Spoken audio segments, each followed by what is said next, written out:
ela precisa ser cristocêntrica. Ela precisa focar, aliás, tudo na vida, presta bem atenção, que nós vamos entrar numa área muito gostosa e delicada, que traz algumas implicações na nossa vida. A igreja, o homem pode ser o centro da igreja. Quando o homem ele toma o trono da igreja e assenta no trono, ou de qualquer área da vida, ele sofre algumas questões muito sérias. Eles saem do propósito do Senhor, porque tem um que assenta no trono. A palavra de Deus diz que Ele não divide glória com ninguém. Então, tudo que é na terra, tudo que está debaixo do céu e no céu é feita por uma pessoa chamada Cristo, Jesus Cristo. Tudo é para Ele. A palavra de Deus fala que tudo começou nele, tudo que parte no homem. Esses dias eu vi um comentário muito interessante a respeito de Deus, né? Perguntaram para uma pessoa: Deus existe? O cara falou, ele falou assim, um ateu falando, Deus não existe, Deus não existe. Aí falaram para o pregador, então eles estão falando que Deus não existe, o que você acha? Ele falou assim, não, o ateu está certo, Deus não existe. Aí todo mundo ficou assim. Ele falou assim, Deus é. O homem existe. O homem nasceu no tempo. Deus não nasceu. Deus não existe, não existe na perspectiva, na lógica humana. Não existe. Ele é. Ele não tem uma mãe. Ele já é. Antes que tudo começou nele. Tudo começa nele. E a palavra de Deus fala que ele, nele, por ele e para ele. São todas as coisas. Então, portanto, a vida da igreja, especificamente, muito mais ainda, precisa ser cristocêntrica. O dia que você assenta no trono de Deus e você se torna mais importante do que Deus, a coisa mais essencial da sua vida pode ser a sua família, a sua saúde, a sua vida financeira, passa e toma o lugar de Deus. A palavra de Deus chama isso de idolatria. E aí você assenta numa cadeira que não é sua. Portanto, uma vida cristã, na realidade, ela é cristocêntrica. O centro é Cristo. Tudo é feito nele, para Ele e por Ele. E a finalidade é para Ele. Então, se nós convertemos, como dizemos que convertemos, nós precisamos viver a vida da centralidade do Senhor Jesus Cristo na nossa existência. E aí a igreja pode tomar o trono quando ela começa a ser humanista demais, quando ela começa a fazer para agradar o homem, para deixar o homem feliz e para que tudo resolva em cima do homem, como se Deus tivesse uma obrigação de viver para o homem. E ao contrário, né? Deus é o centro, Jesus é o centro, Cristo é o centro. Agora, eu queria alguns desses dias, nós falamos um pouquinho sobre as possibilidades que a gente abre a porta para as forças espirituais das trevas paralisar a vida de um cristão. Mas eu sinto também que é uma das coisas mais importantes que a gente tem que entender se nós professamos uma fé cristocêntrica, é conhecer, na verdade, a vida de Jesus, porque ele é o nosso alvo, o que Deus quer da vida da gente não é que a gente venha no domingo na igreja e de vez em quando vem no outro culto, só isso. Isso não é a ênfase total. Eu fui na igreja, bati o ponto espiritual, né? Já estou lá, agora eu recebo o meu salário, né? Não, a palavra do Senhor diz que se a gente está em Cristo, nós somos nova criatura. É uma questão de identidade, de essência. Nós somos. Nós vamos continuar nos tornando até a estatura do varão perfeito. Então, nós precisamos conhecer Jesus. Por que a gente tem que ler a Bíblia? Porque nós temos que entender Jesus. E eu quero dar algumas pinceladas, começar hoje, e entrar num assunto interessante, porque eu quero dar uma breve um estudo sobre a vida de Jesus Cristo.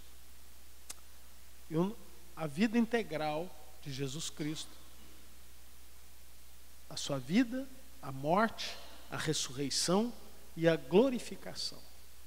Então, nós precisamos entender esses 4 aspectos da vida de Jesus que eu acho importante para a nossa vida. A vida de Jesus, por que ele veio nessa terra? Lógico que eu não vou nunca, né? Eu acho que não existe estudo algum que vai completar isso, e eu quero só dar algumas pinceladíssimas diante da grandeza e da revelação daquilo que é Jesus Cristo. E a sua vida, na sua morte, na sua ressurreição e na sua glorificação.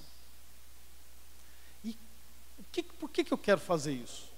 Porque todas essas questões da vida de Jesus, a partir de quando ele veio aqui na Terra especificamente, traz implicações enormes na nossa vida. Então, nós não estamos só numa briga contra Satanás. Aliás, ele chama a briga com o diabo guerrilha. A Bíblia fala assim, as astutas ciladas do diabo. Então, nós estamos numa guerrilha contra. Então, de vez em quando, ele joga um dardo. Então, se ele começar a se jogar e se a gente centralizar nele, nós estamos ralados. Se começar a falar no capeta, nós estamos enroscados.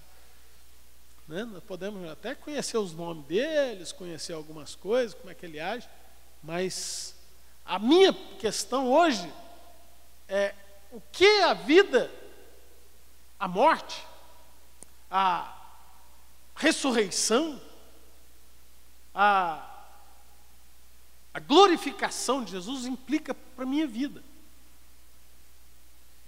Qual que é a função dela, o que nós precisamos conhecer em relação a isso, e quais que são essas implicações. Ou nós participamos disso, ou não.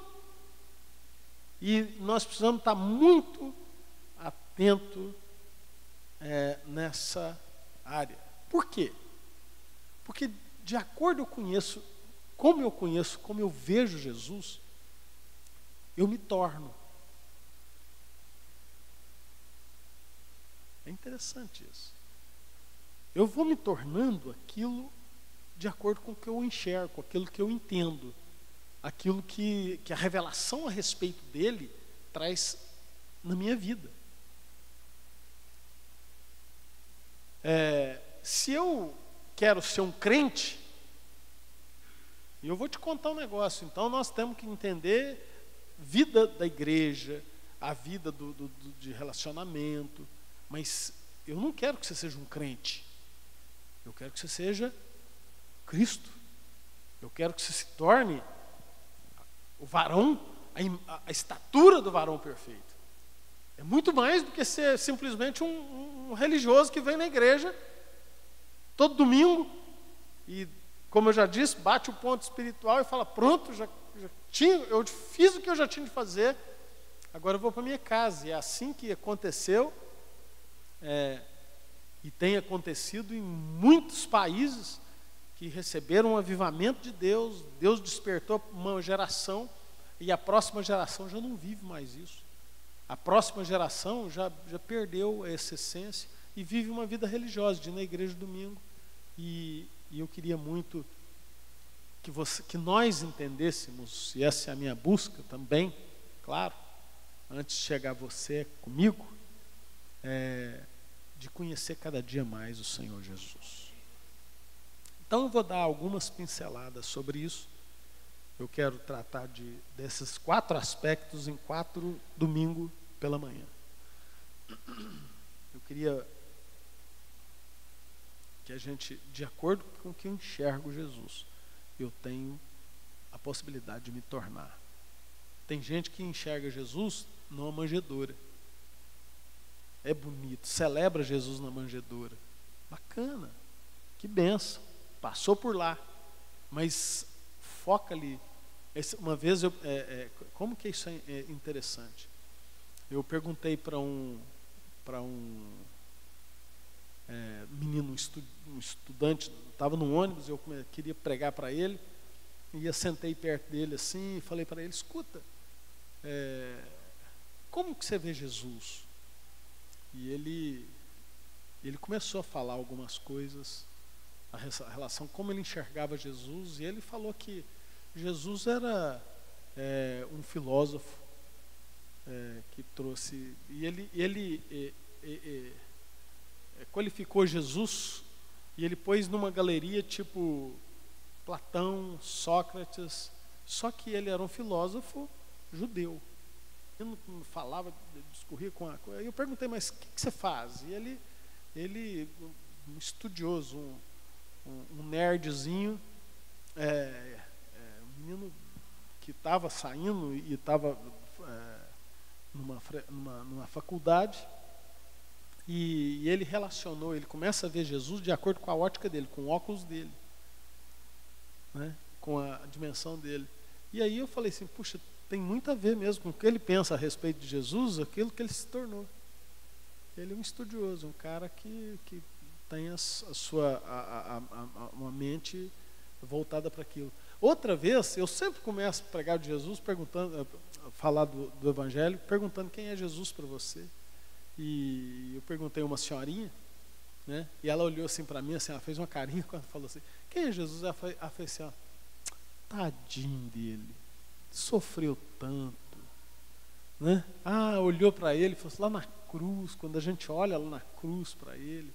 Aí, à medida que ela foi falando, eu fui observando ela, né? Aí eu entendi que ela era uma pedinte, era uma sofredora ali, que expressava com a sua vida toda. E eu comecei a entender, falei assim, de acordo com que eu enxergo a Jesus, como eu entendo Jesus, eu vou me tornando. Se eu entendo Jesus lá na manjedoura, eu sou o carente, né? Se eu entendo Jesus na cruz, eu sou o sofredor só aqui, ó. Mas é interessante que eu tenho falado muito dos dois lados da moeda, e eu quero falar muito sobre isso. Eu quero que a gente entre, que a gente veja a vida de Jesus e como ele diz que ele é a porta, ele é o padrão daquilo que a gente tem que nos tornar. Eu queria hoje tratar da vida de Jesus, que Jesus veio como homem, ele entrou pela porta natural, como o nascimento de uma mulher, de um útero, né? Ele entrou, ele não veio numa nave especial, ele não veio com um cavalinho correndo, um cavalo como? Alado, cavalo alado, não é daquele veio correndo um cavalo alado e pousou sobre a terra, não, ele entrou na via né? A Bíblia fala que o ladrão entra por um lado errado, né? Mas o Filho do Homem nasceu pela porta de entrada. Então ele veio como homem, e eu relaciono com alguém aqui, eu não sei quantos vieram aqui na porta de, né? Ninguém nasceu, veio numa nave espacial. Sim, veio ou não? Tem alguns que parecem um pouco com ET, mas não veio. Não teve jeito de entrar aqui na Terra por outra via. E Jesus fez isso também, né? Mas ele veio como homem, com as suas... enfrentou a vida como homem. Ele enfrentou a dimensão da vida como homem natural. Obrigado, irmão. Deus abençoe. E passou toda a existência aqui na Terra, tudo aquilo, os 30 e poucos anos que ele passou aqui na Terra como homem. Ele foi ungido, teve que ser ungido de Deus para manifestar a glória de Deus, para manifestar o reino de Deus. E ele recebeu o manifestar da glória, foi cheio do Espírito Santo. Ele passou aqui nessa vida libertando os homens do império das trevas. Você vai ver o processo dele de cura, de libertação. Quando ele andava, o que acontecia na vida? Se você for ver o contexto histórico de Jesus, fantástico, maravilhoso, coisas milagrosas, coisas sobrenaturais aconteciam, via essa manifestação do reino de Deus, né? Sendo vivenciada por ele. A Bíblia fala a completa manifestação, é o homem completo, é o homem integral, aquilo, a expressão de Jesus. Perguntaram para ele, mas como é que a gente vai conhecer a Deus? Ele falou assim, olha, você está comigo tanto tempo, vocês não viram Deus ainda. Porque ele é o completo, ele é o homem, ele é 100% espiritual, 100% Deus, mas 100% homem.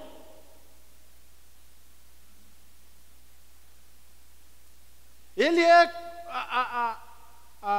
as suas ações, os seus feitos, as suas realizações foram perfeitas naquilo que é o padrão do reino que ele veio instituir aqui na terra, chamado Reino de Deus. Veio estabelecer o governo de Deus aqui na terra. Ele veio com um propósito definido. Lá em Lucas 4, ele vai falar um pouquinho a esse respeito. Vamos abrir a Bíblia. Quem achou Lucas 4, 17 a 21? Me ajuda aí, irmão. Vocês são bons de leitura mesmo? Quem?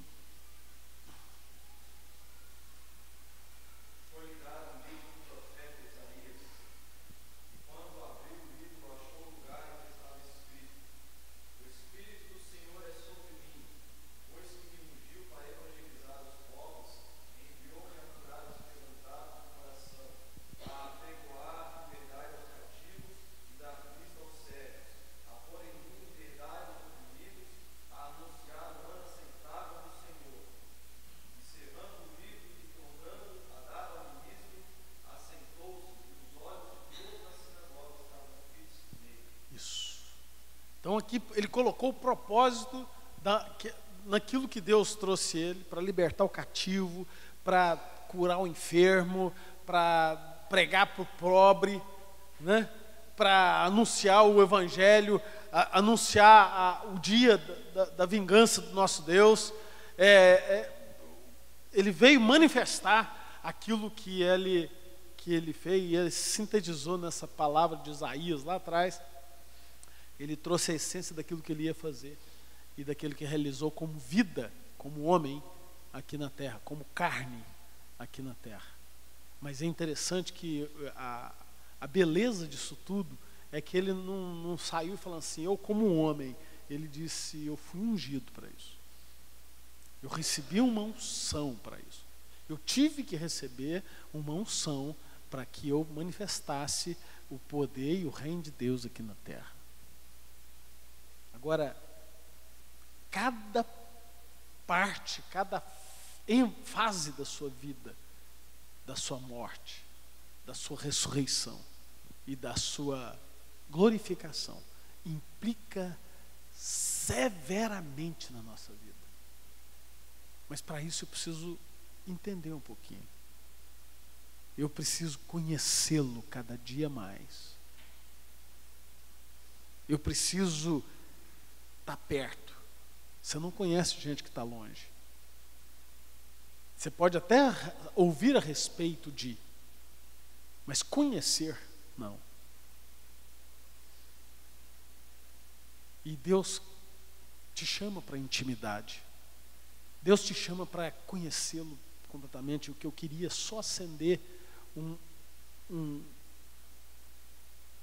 uma chave aqui, só ligar uma chave para dizer para você: estude sobre Jesus, aprenda sobre Jesus. Ah, não, mas tudo é... Nem tudo. Aprenda sobre Cristo. O que isso? O que tem a ver Ele comigo? Ah, não, Ele me salvou, mas como?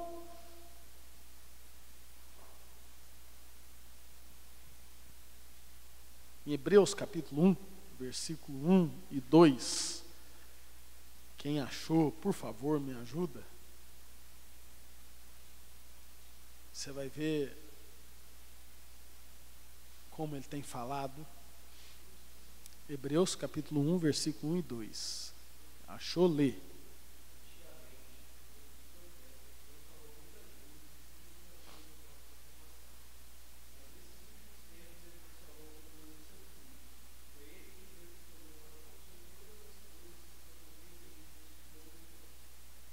Isso. Então, antigamente usava profeta, era lá fora. Hoje ele fala através de um. Quem? Cristo. Do Filho. Então, quer aprender? Bom, eu estava falando... às vezes a gente tem vivido de mensagem em mensagem. Quer ver? O rio Tietê, quando você for lá, você tem coragem de pegar uma água, um copinho, jogar e beber a água do rio Tietê? Hã? Por quê? Sujo demais. Mas se você for na fonte do Tietê, você acha que é sujo?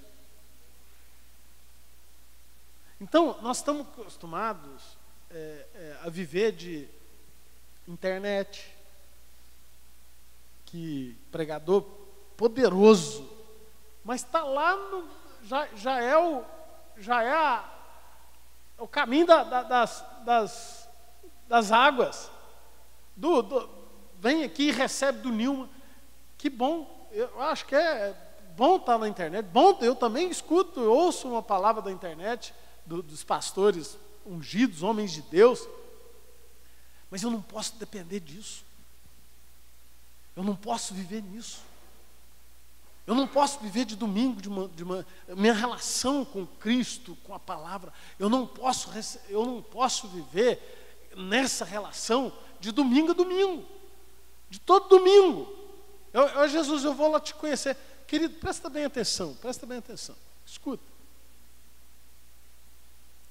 Quando alguém que você não conhece chega na tua casa e aperta a campainha, na porta, ela apareceu, não sabe quem. Opa, peraí, você não vai, eu não vou te colocar aqui dentro de casa, não sei quem você é.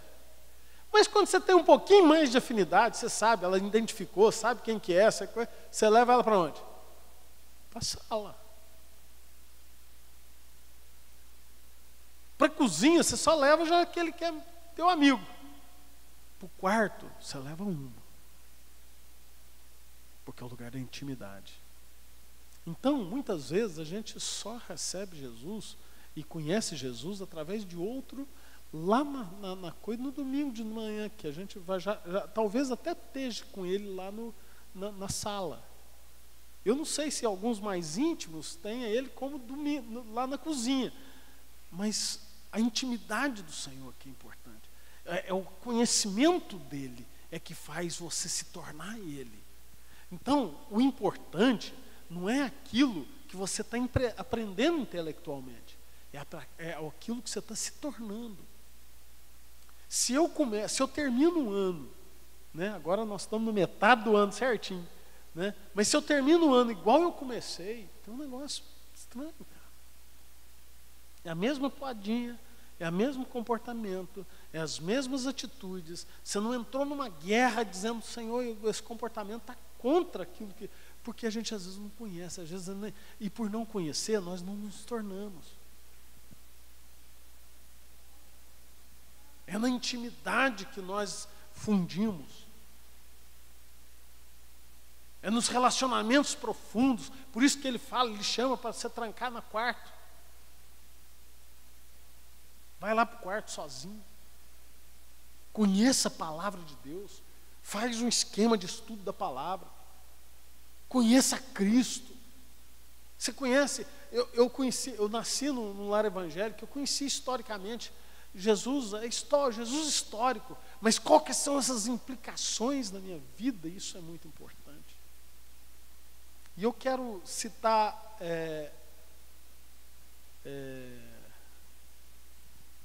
em João capítulo 17, versículo 18, algumas coisas da vida de Jesus que é importante e um chamamento para nós. Evangelho de João 17, 18.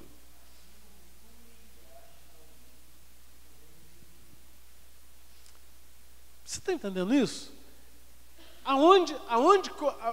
Qual que é a referência, grande referência antes do mundo? Não.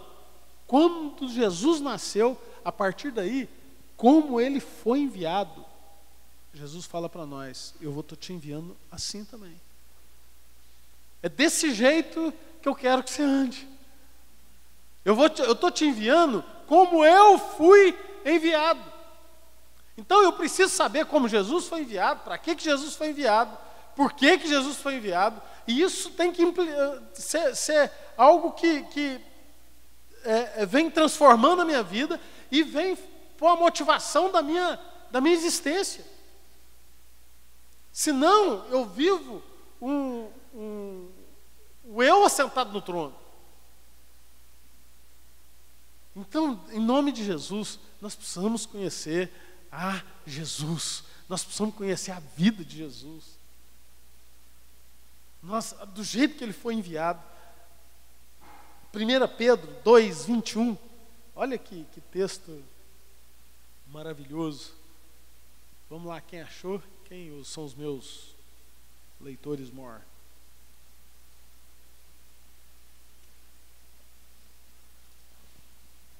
(2:21) 1 Pedro 2:21.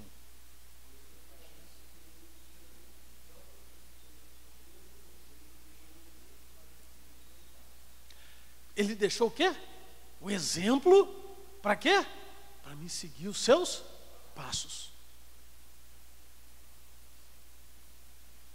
Do mesmo modo que ele foi enviado, ele está me enviando. Então ele deixou o exemplo para falar, vem cá, eu estou te mostrando a vida. Eu vivi, passei por todo o processo da minha vida, para que vocês aprendam comigo. Como exemplo. Olha 1 João capítulo 2, versículo 6. 1 João 2,6.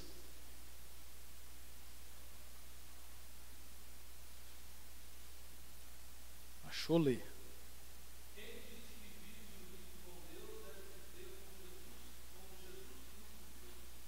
Eu falo que eu estou unido com Cristo, eu falo que eu ando com Jesus, eu professo uma fé em Cristo Jesus, mas eu ando diferente daquilo que Jesus fala, não trouxe implicação nenhuma na minha vida.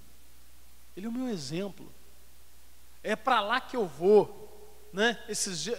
Certa vez eu preguei numa igreja e Deus tinha me dado uma palavra muito interessante.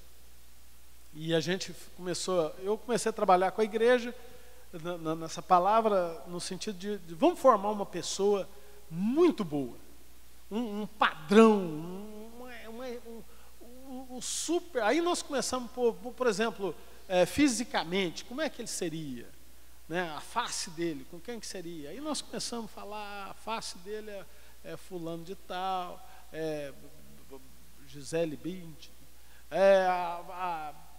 o corpo dele, como? Do corpo não sei de quem, do artista lá, da cana. O coração dele, o coração da Madre Teresa de Calcutá. E nós fomos começando a tentar construir alguém, né? A sabedoria do Salomão, que coisa, um cidadão.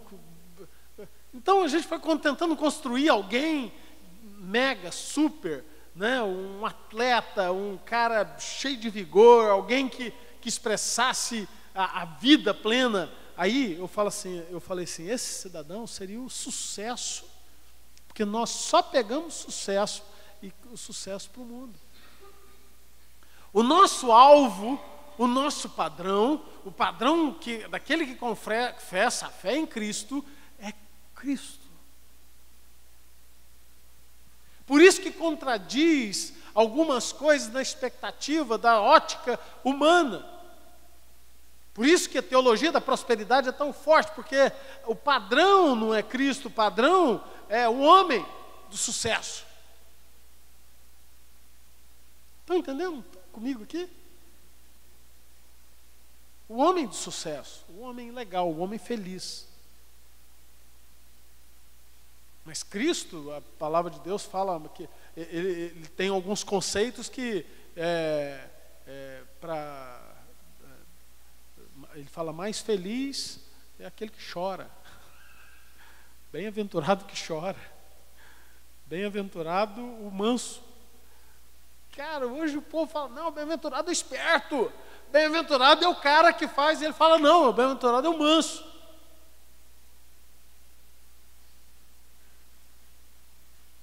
Ele fala, mais feliz aquele que está sofrendo por minha causa. Meu Deus, mas nós nascemos para correr do sofrimento.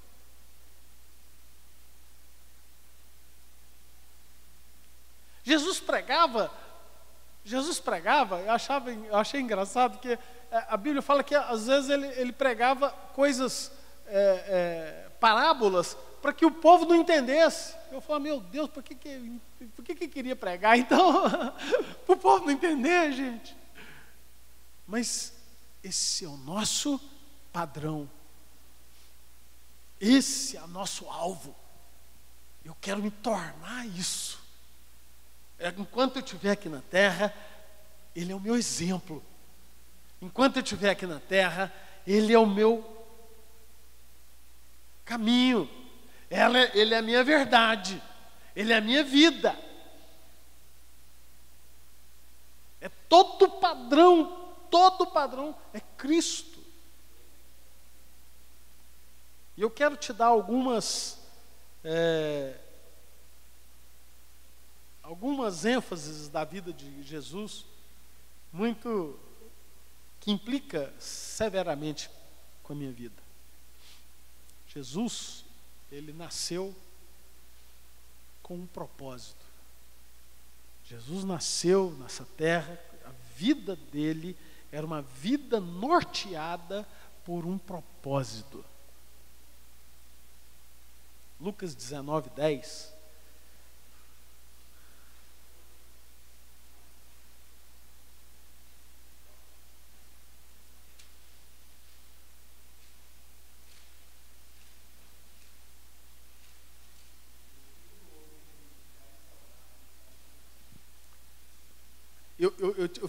Eu fiz uma relação dessa palavra assim, ó, eu vim para. Eu vim para. Ele aqui do texto fala assim, eu vim para quê? buscar o filho do homem que estava perdido, para encontrar o filho do homem que estava perdido. Agora, é tão interessante a linha, eu fiz uma relação entre todas as vezes que ele fala que ele veio,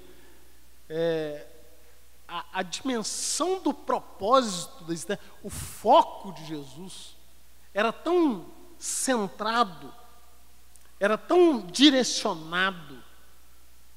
É interessante, porque ele sabia claramente o que ele estava fazendo aqui e para onde ele ia. E você vai ver quantas dificuldades que ele teve para enfrentar e desenvolver aquele projeto. Mas ele era determinado. A palavra de Deus tem algumas expressões, ele fala assim, que ele estava, que a face dele mostrava que ele estava resoluto em cumprir um propósito.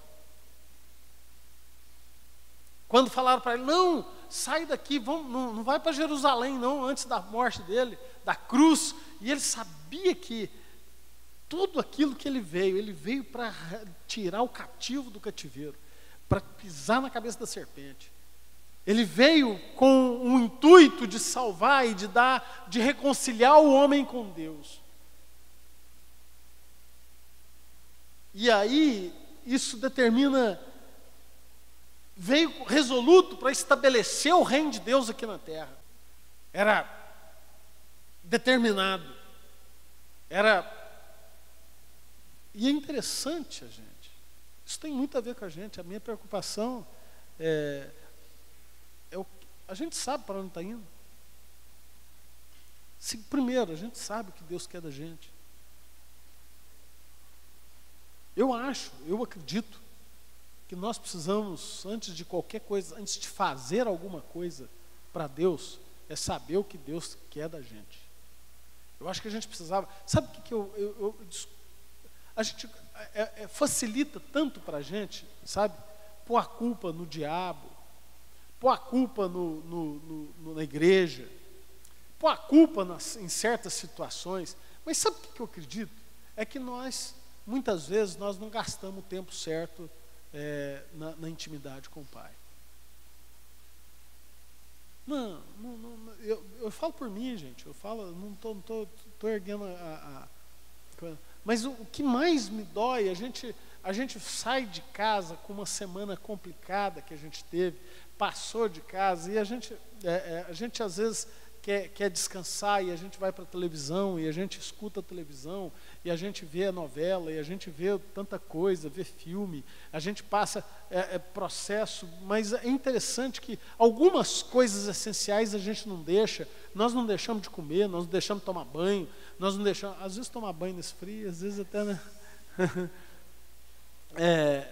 Nós não deixamos de fazer algumas coisas que são pautadas em conceitos nossos, que são importantes para nós, e às vezes coisas essenciais. Agora, às vezes a gente vem para o culto, cara, esperando que alguém resolva alguma coisa para nós, que a gente pega um enlatado e a gente não torna aquilo que eu estou dando, por mais que seja palavra de Deus, eu acredito que seja palavra de Deus, eu estou alimentando você, eu estou trazendo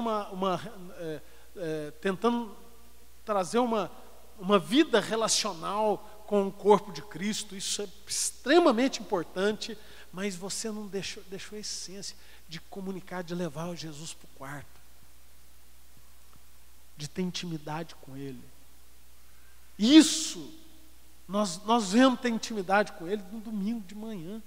Ou quando vem, não vou domingo à noite não, porque domingo à noite, puxa, eu já fui no culto. Hoje não é assim mais não, né? Hoje passa a carteirinha, né? Hoje passa a ponta do dedo, né? Eu bati o ponto, aleluia! E nós relacionamos com Deus desse jeito, filho. Eu falo assim, meu Deus, não, mas isso é bom para o pastor, porque ele está tempo integral. Então não é cristianismo, não somos focados em saber o que Deus quer para mim, aquilo que Deus imprime. Aí nós estabelecemos padrões humanos. que o importante é estar com o microfone na mão, pregando na igreja. Eu faço a obra de Deus quando eu estou com a viola na mão e cantando. Aí eu faço a obra de Deus. E eu não preciso disso, cara. Nós não precisamos disso para fazer a obra de Deus. Nós precisamos nos tornar.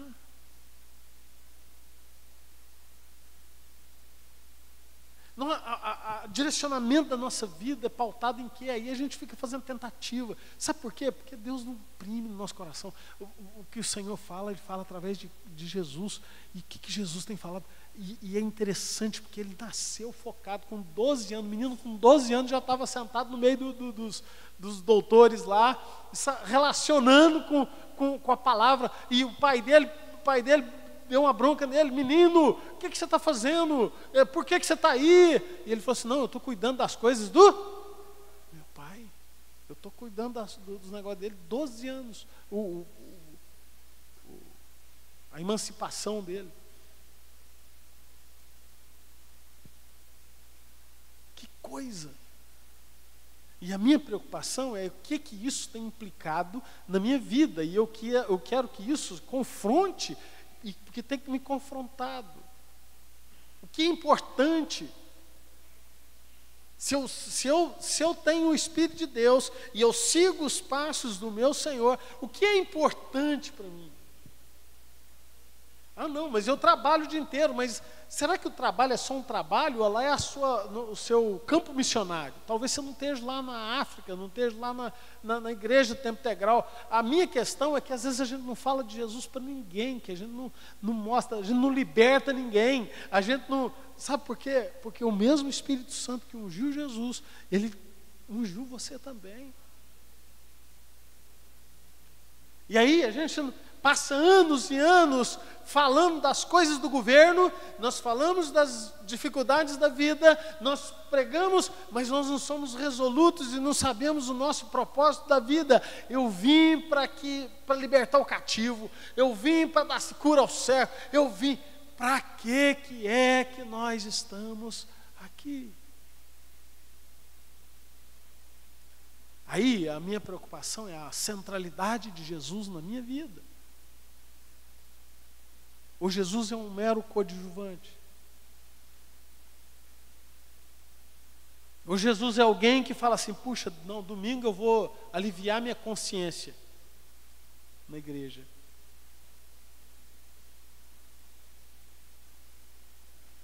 A palavra de Deus é muito séria. Ele fala assim, que você tem o mesmo sentimento que houve também em Cristo Jesus. Ele pede para... Sabe o que ele está falando para mim aqui? Eu controlo os meus sentimentos. Mas você controla? Tem gente que fala: sentimento a gente não manda. Manda. O problema é que a gente está refém dos sentimentos. Nós estamos tão almáticos, tão debaixo da pressão da alma, que nós somos refém do sentimento. Aí ele passa a governar a vida da gente.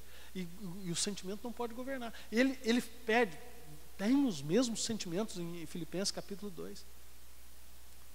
Tem os mesmos sentimentos que houve também em Cristo Jesus, que suportou tudo. Sendo Deus, se humilhou e se tornou servo e foi até a cruz. Que lindo, cara.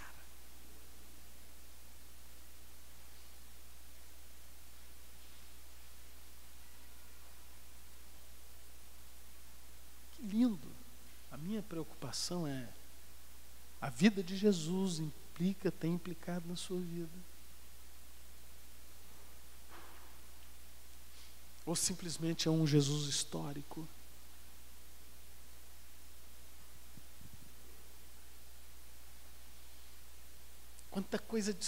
Quantas tentações ele sofreu para desfocar ele da cruz? Quantos argumentos ele recebeu para tirar isso? Para que eu vou sofrer?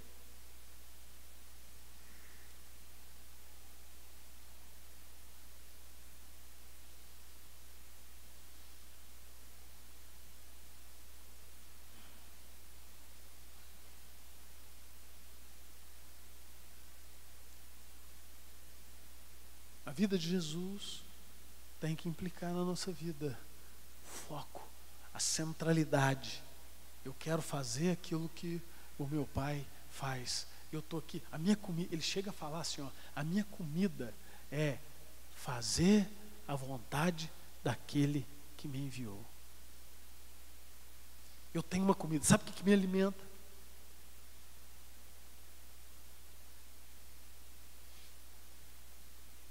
E a gente é tão desfocado, que a gente está tão centralizado em nós mesmos, que muitas vezes nós oramos de manhã e não sabemos o que oramos. A gente perdeu a oração até na hora do almoço, já não sabe o que orou mais. E a gente, esses dias eu vi um pastor orando, que eu achei engraçado, ele falou assim, Deus! Não, ele sentou com a gente lá e começou, minha igreja é um problema, igreja complicada, e falou da igreja, falou mal da igreja, e falou, olha, eu não estou aguentando mais. Aí depois nós fomos orar em grupo, aí ele falava, Deus, faz a minha igreja crescer. Eu falei, cara, se Deus escutar essa oração dele, vai matar ele. Ele vai morrer, rapaz, porque se é tudo ruim, e ele está pedindo para a igreja crescer, cara, vai aumentar os problemas dele. Ele está enroscado, não escuta, e a gente nem sabe o que a gente ora. A gente nem sabe o que a gente quer. Porque nós estamos desfocados.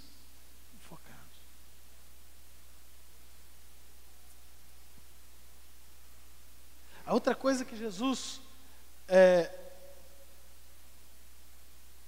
viveu, na dimensão que ele viveu uma vida santa. Você vai ver o propósito. Ele é santo por ser santo. Mas uma hora ele fala assim, em João 17, ele fala assim, ó, por causa deles, por causa dos discípulos, eu me santifico. Se Jesus, que é santo de natureza, de berço, né, que nasceu com um espírito diferente do nosso, ele falou, eu me santifico, eu me separo, porque ele teve as possibilidades. Eu acredito que ele teve as possibilidades. Senão Satanás não ia querer tentar ele, para quê?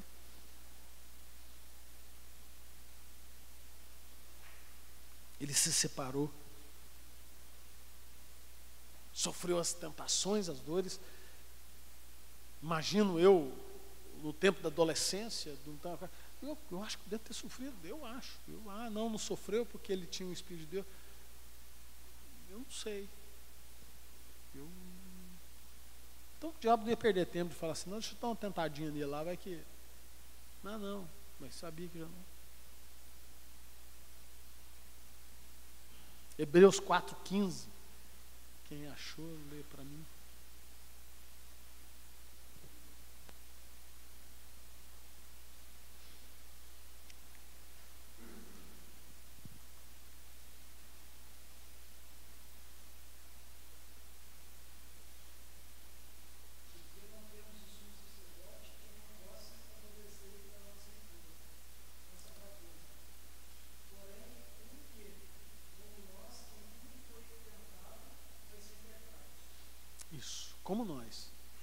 Como nós.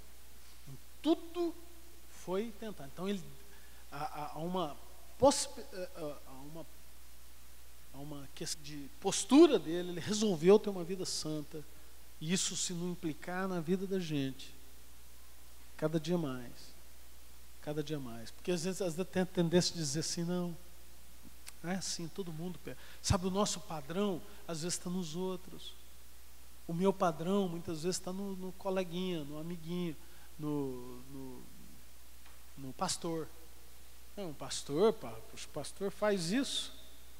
Está vendo? Está vendo como é que eu preciso conhecer a Cristo? Porque nós somos limitados em nós mesmos. Nós temos que... o nosso padrão é ser de meus imitadores, como também sou de Cristo Jesus. Mas o nosso discipulado, o nosso ensino tem que focar aqui, ó. Olha para mim, eu vou fazer o máximo, mas porque eu estou seguindo ele. Ele é o padrão. Ele é o padrão exato. É para lá que nós vamos. Eu estou indo, talvez um pouco mais na tua frente. Mas vem. vem junto. Essa busca, esse é o padrão. Então ele resolveu santificar esse Cristo.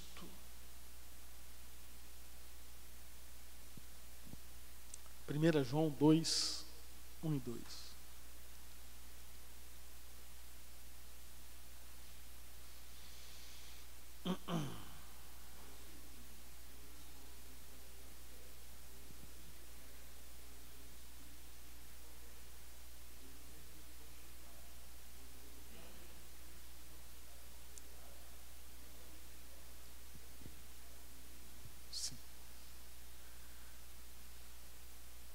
Então, nos chama, ele chama a gente, o tempo inteiro é um chamado dele para nós vivermos a vida de Cristo. Vem cá, eu sou santo, então seja santo. Outra coisa que eu vejo, ele manifestou o reino de Deus, o reino de Deus, o reino de Deus. A sua missão era a implantação do reino que o homem havia perdido. Reino de Deus entre os homens. Lá em Lucas 19, 12. Por isso que ele pregava e falava assim: o reino de Deus está próximo, o reino de Deus é chegado, o reino de Deus, o reino de Deus. Quem achou Lucas 19, 12?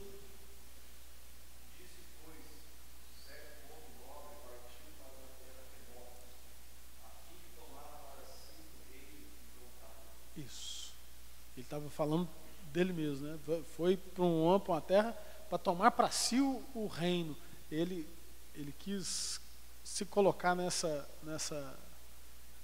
parábola, e ele disse: olha, certo homem saiu para tomar o reino, e nós vamos recuperar. Nós somos o corpo de Cristo aqui para restaurar, para a restauração desse reino, para a recuperação desse reino por completo. Por isso que é um novo céu, uma nova terra. E agora, como que manifestou esse reino?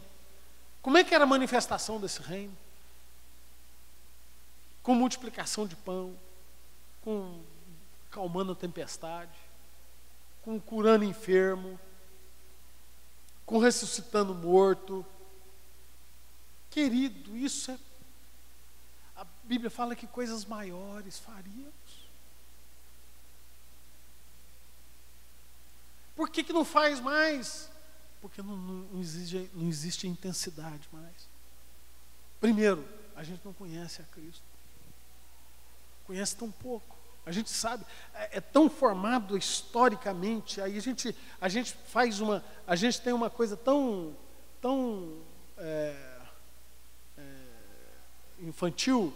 Aí a gente põe uma imagenzinha na cabeça e a gente olha para Jesus e a gente vê Jesus de um jeitinho, sabe, daquele Jesus que Hollywood ensina para nós, suave, aquele quase batendo asinha e coisando, e a gente esquece dele como um homem que fez, que operou muitas vezes com um chicote na mão e metendo o pé na cadeira,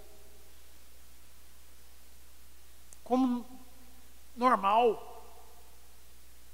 Agora com as atitudes de santidade, de vida, de caráter perfeito, com justiça perfeita.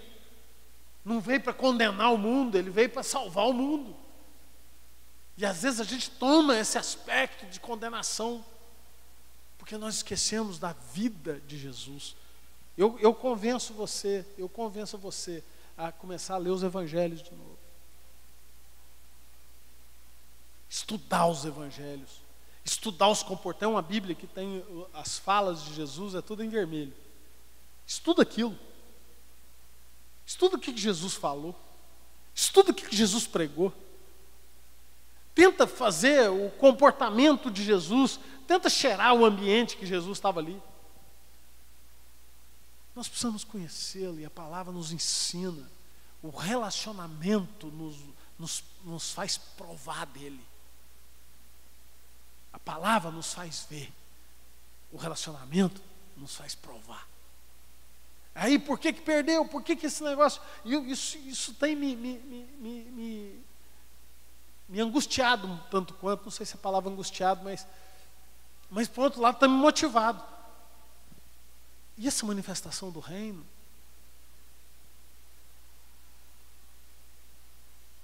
né, é interessante. Como é que não é empresarial, é paterno o discipulado? Ontem nós vimos isso, né? A empresa, o funcionário, você paga um tanto que ele, mas ele não pode crescer. Você tem que ser o top para que ele venha ser referência. A paternidade não. Ele falou, eu quero que você faça uma coisa maior do que eu faço.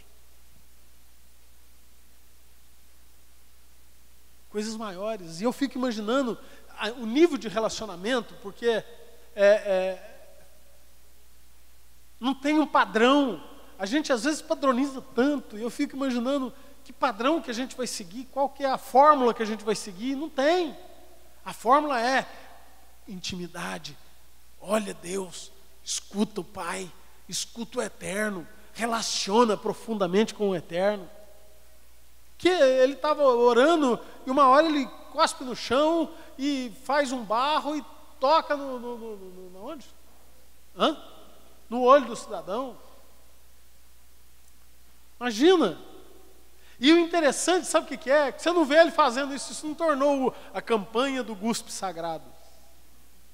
Aí toda vez que ele faz, e tornou uma sistemática dele, tornou uma doutrina. Agora, para a gente orar, tem que cuspir na terra e coisa. Não tornou. Por quê? Porque ele ouvia Deus.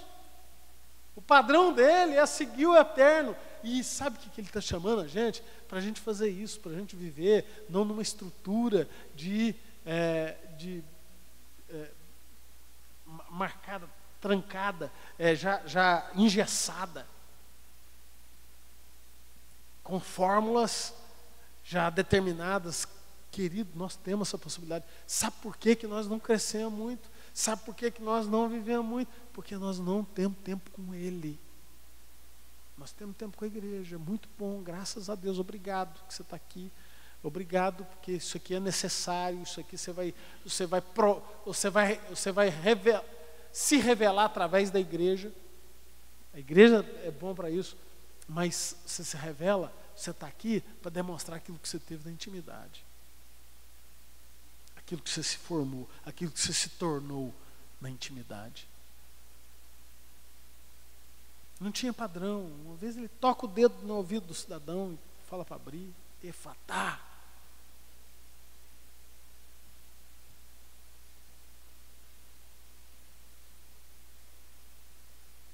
Eu lembro de eu chegar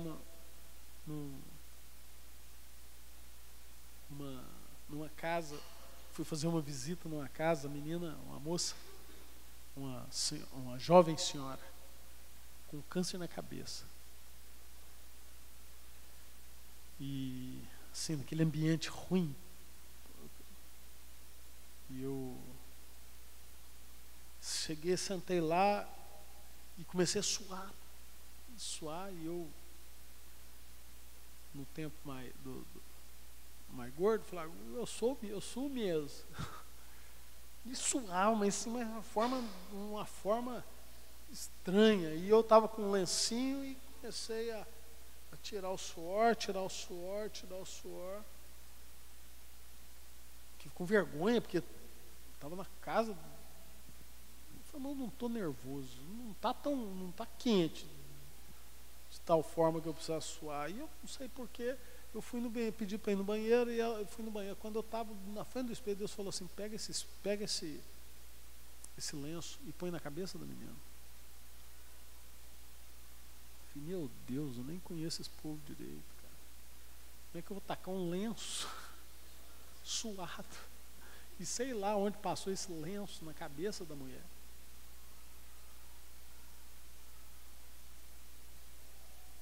E aí eu fui, não, isso aí é coisa da minha cabeça. Eu fiquei gritando, isso aqui é coisa da minha cabeça. E eu sentei e chamaram para a gente tomar um café junto. E aquele negócio começou a me incomodar. E eu falei, meu Deus, se eu for embora daqui eu vou ter um peso. sem fazer isso, sei lá o que eles vão pensar de mim, mas eu não estou nem aí. Pedi, deixa eu orar com você, e pus o lenço na cabeça dela. Irmão, só sei que essa menina está viva até hoje, não precisou arrancar o negócio, não sei porquê. E eu nem sei se ela sabe que é por isso, não foi nada sobrenatural, ninguém arrepiou, ninguém pulou para cima. Não sei nem se ela sabe se é por isso, eu creio. Eu creio que foi um princípio da obediência. Sabe, isso é fruto de fazer. Isso é manifestação, que o reino de Deus manifesta quando o Satanás é mandado embora. Quando a obra de Deus é feita, é realizada. A minha preocupação é que às vezes a gente fala muito, sabe muito, mas não faz nada. Não manifesta nada. E Deus está nos chamando para isso, querido. A vida de Jesus foi o exemplo para nós. A vida de Jesus, aquele que tem que andar como ele andou. Eu nasci com um propósito. Você nasceu com um propósito. Ou tem alguém, tem um cativo, tem um pobre que precisa ouvir a mensagem da cruz, a mensagem da vida. Tem alguém que tem que ouvir a palavra de Deus, tem que alguém que tem que ser amado, tem que alguém que tem que ser curado, tem que alguém que tem que se manifestar o reino de Deus. E aí a gente está preocupado com o meu reino.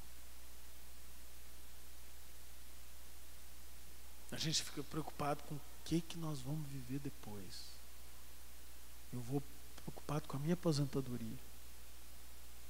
Eu estou preocupado com o meu processo de vida, e a gente preocupa tanto com o nosso reino, nós gastamos tanto com o nosso reino, e nós desfocamos.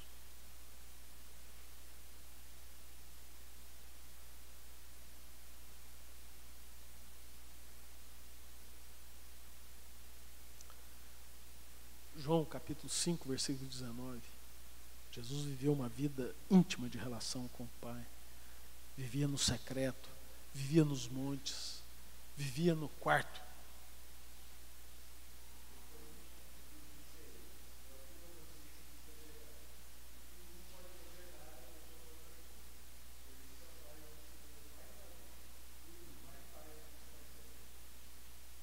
O que o Pai faz, o Filho faz também.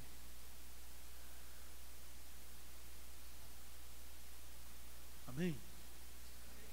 Então, às vezes a gente está vivendo muito por nossa própria conta.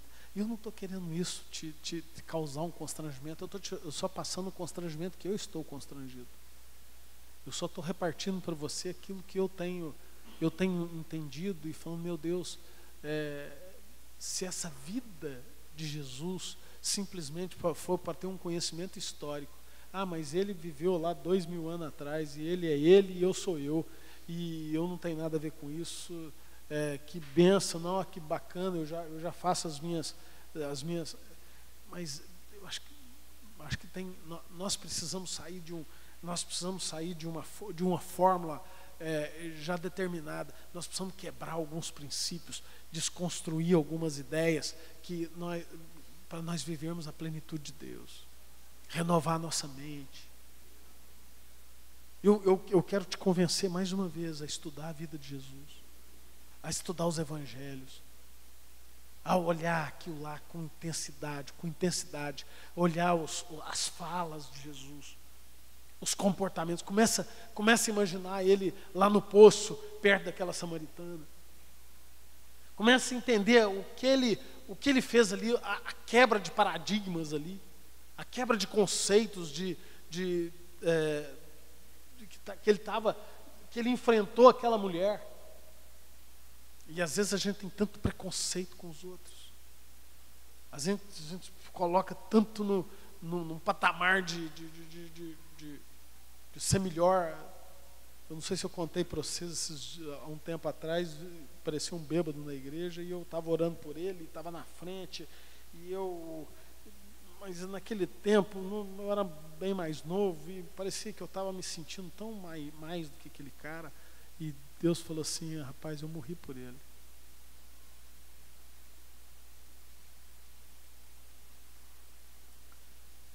Foi me dando uma vergonha de eu estar fazendo aquilo lá.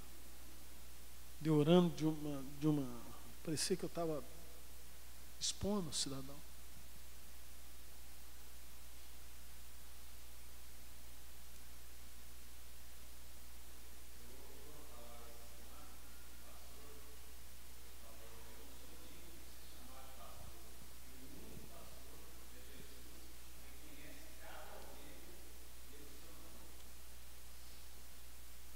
É real. É real. É verdade. Por dentro e por fora. Exatamente. Exatamente. Sabe, irmãos, nós entramos tanto no padrãozinho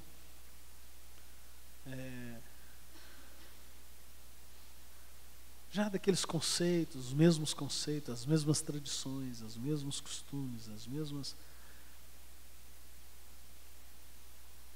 E aí a gente não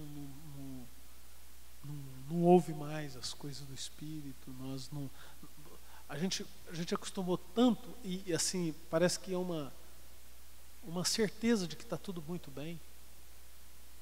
E eu fico imaginando, meu Deus, nós precisamos manifestar esse reino. Coisas maiores. Essa terra está tão podre, tem tanta gente complicada, e o que eu estou fazendo aqui? Ah, não, mas isso é coisa para pastor. É coisa para discípulo de Jesus. É para nós. É para a vida da igreja. Então, de uma maneira prática, eu vou te dar uma direção. Segue quem quiser. Você vai orar a Deus: para que eu nasci? Você vai começar a ter uma intimidade com Deus, relacionamento com Deus, começar a trancar no seu quarto e ficar com Ele. Talvez não tenha nada para falar para Ele, porque às vezes o repertório da nossa oração é tão programadinha que a gente tem também, a gente faz, né? O cara vai, ora para o enfermo, ele falou: obrigado pelo alimento que eu recebi. Né? Acostumado a orar antes do almoço. E abençoa o alimento. Né? Mas a gente é tão programadinho, tão acostumado com a rezinha. A rezinha é tão, né, já padronizou, e aí a nossa liturgia já padronizou, os nossos relacionamentos já são padrões, e nós precisamos quebrar isso para começar a ouvir do Espírito e entender. Então, guarda teu tempo com Deus. Mais uma vez eu estou te falando isso. Por favor, em nome de Jesus, sai da caixinha, destrava do gesso, quebra o gesso. Segundo, estuda as coisas de Jesus, leia os evangelhos, não leia, estude, gasta tempo, gasta 1 hora. Se você ficar 1 hora, irmão, 1 hora para orar, para buscar Deus, orar com intimidade com o Senhor.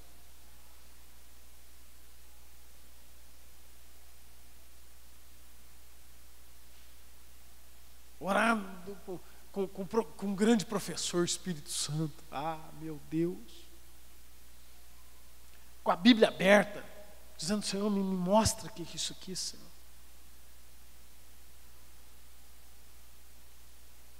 E me mostra o teu propósito, o meu chamado. O que eu nasci para quê? Eu te direcionaria: lê os evangelhos novamente. Olha para Jesus. Olha para Jesus. Olha para Jesus, o autor e consumador da nossa fé. Ele é tudo, querido. Ele é tudo que você tem que ser. Sabe o que é? Às vezes a gente quer coisa pronta, programada. A gente já vai trazendo a comidinha, a gente quer chegar na beira do fogão e já está tudo prontinho. Eu estou te chamando para você vir fazer comida. deixa de viver a fé do outro.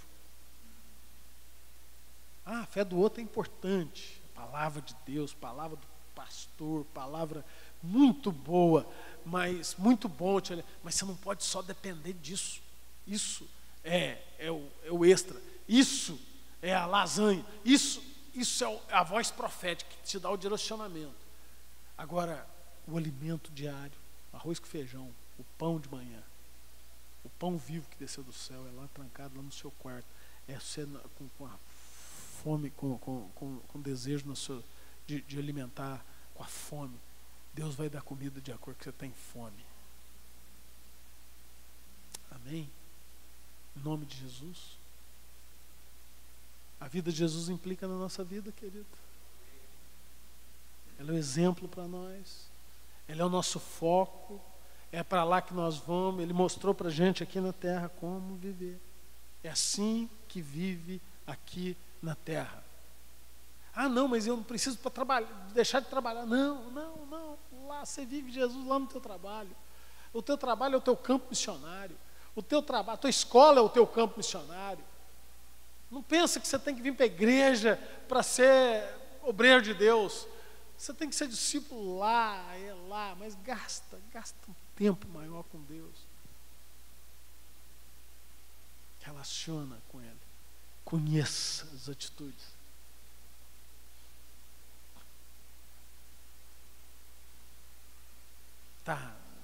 Tem um temperamento mais explosivo. Conhece o temperamento do Senhor Jesus. Você é aquela pessoa que insatisfeita com tudo.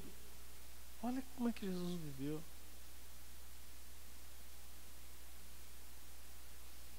A pessoa ansiosa demais. Como é que Jesus?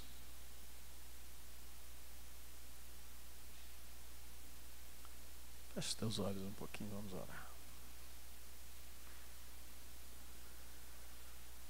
Pai Celeste, nos ensina a viver. Nos ensina a andar como o Senhor andou. Nos ensina a comportar como o Senhor comportou. Nos leva a sentir como o Senhor sentiu. Nos leva a pensar como o Senhor pensa. Espírito Santo de Deus nos ensina a manifestar o Teu reino e implantar o Teu reino aqui na terra. Mas o Teu reino já foi implantado, Senhor. Mas nós temos que fazê-lo efetivado aqui na terra. Venha a nós o Teu reino. Em nome de Jesus Cristo, Pai. Leva essa igreja a um novo nível, Senhor. Um novo nível de ação. Um novo nível de... Nos ensina, Senhor, o Teu propósito para nós, cada um de nós aqui. Leva-nos, ó Deus, a cumprir o Teu propósito, Senhor. Em nome do Senhor Jesus Cristo. Eu queria que você tivesse um tempinho de oração, você e Deus aí.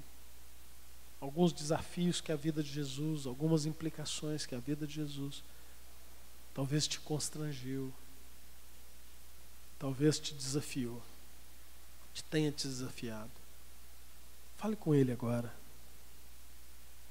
Fale com Ele, fale com o Pai. Você e Deus, tranca no quarto da tua existência, o teu quarto existencial. E rasga o teu coração para com o Senhor Jesus. Manifesta, Senhor, manifesta. Manifesta, Senhor. O mundo precisa da nossa ação.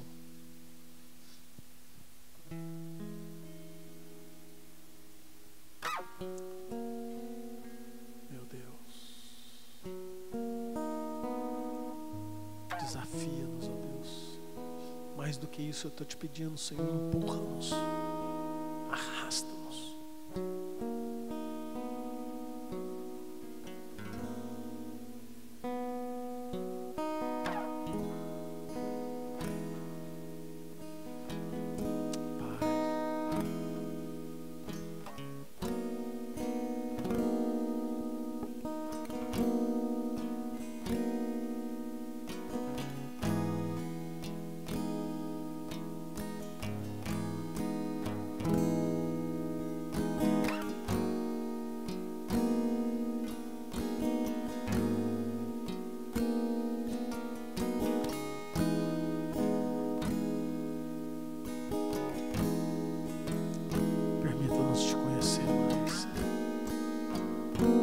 Traz revelação da tua palavra sobre nós, Pai.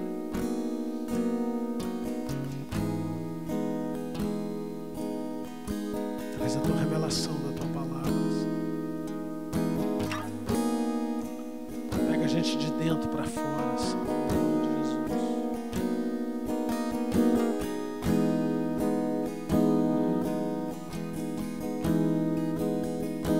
Em nome de Jesus Cristo. Ainda assim, querido, olha com a pessoa do seu lado. Abençoa a vida dela, Senhor, em nome de Jesus.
Irmão, sabe o que eu fico imaginando?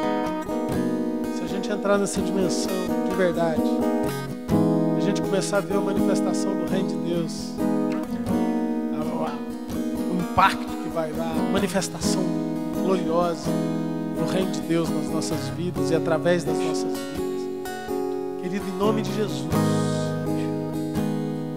essa igreja não fica a mesma coisa, a sua vida, a sua família não fica a mesma coisa. Seu povo, seu vizinho fica a mesma coisa. Deus vai fazer uma obra através de você, amém? Fala para o Senhor Jesus: Jesus, eu quero te conhecer, Senhor. Eu quero te conhecer. Eu quero que... Em nome de Jesus. Em nome de Jesus. Amém? Glória a Deus. Quantos estão preparados para isso?